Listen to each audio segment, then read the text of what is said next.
కేవలం 7,999K up to 10 kgs వరకు బరువు తగ్గి అధిక బరువు నుంచి వచ్చే ప్రధాన సమస్యలను దూరం చేసుకోండి. ఫస్ట్ డే కెరియర్ లో బిగ్గెస్ట్ ఓపెనింగ్స్ వచ్చాయని ఎగిరిపడితే ఆ తర్వాత చతికిల పడాల్సి వస్తుందా? ప్రీమియర్స్ తోనే 10 కోట్లు వచ్చిందని సంబరపడ్డానికి వీల్లేదా? వీకెండ్ వసూలును చూసి మురిసిపోతే ఆ తర్వాత నోరెళ్ల పెట్టాల్సి వస్తుందా? ఈ మధ్యనే రిలీజ్ అయిన 2 సినిమాలు పెద్ద పాఠమే నేర్పాయి. అవేంటో చూద్దాం. గుంటూరు కారం గుణపాఠంతో నిర్మాత మరోసారి ప్రీమియర్స్ జోలికి వెళ్లకుండా కింగ్డమ్ ను రిలీజ్ చేశారు.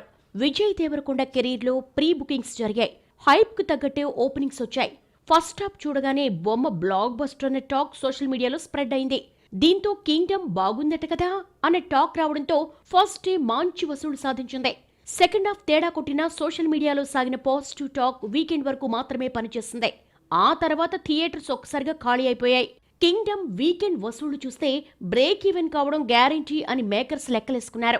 అయితే సోమవారం వచ్చేసరికి తెలుగు రాష్ట్రాల్లో కోటి కూడా రాబట్టలేదు.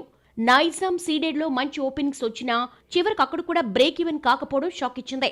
విజయ్ కెరీర్ లోనే హైయెస్ట్ బడ్జెట్ 130 కోట్లతో రూపొందిన కింగ్డమ్ థియేట్రికల్ రైట్స్ ను 53 కోట్లకు అమ్మితే ఇప్పటి వరకు 43 కోట్లు మాత్రమే రాబట్టింది. గురువారం ఒకేసారి 2 క్రేజీ మూవీస్ వార్ 2, కూలీ రిలీజ్ అవుతున్నాయి. కింగ్డమ్ ఎంత రాబట్టినా ఈ 3 రోజుల్లోనే మహా అయితే ఇంకో కోటి వచ్చే ఛాన్స్ ఉంది. హరిహర వీరమలకు పెద్దగా క్రేజ్ లేకపోయినా పవన్ కళ్యాణ్ కున్న స్టార్ ఇమేజ్ భారీ ఓపెనింగ్స్ తీసుకొచ్చింది. ప్రీమియర్స్ ఫస్ట్ డే 40 కోట్లకు పైగా షేర్ రావడంతో నిర్మాతలు ఆశలు చిగురించాయి. అయితే వన్ డే మూవీగానే మిగిలిపోయింది. సినిమాను 125 కోట్లకు అమ్మితే 69 కోట్లు మాత్రమే వచ్చింది.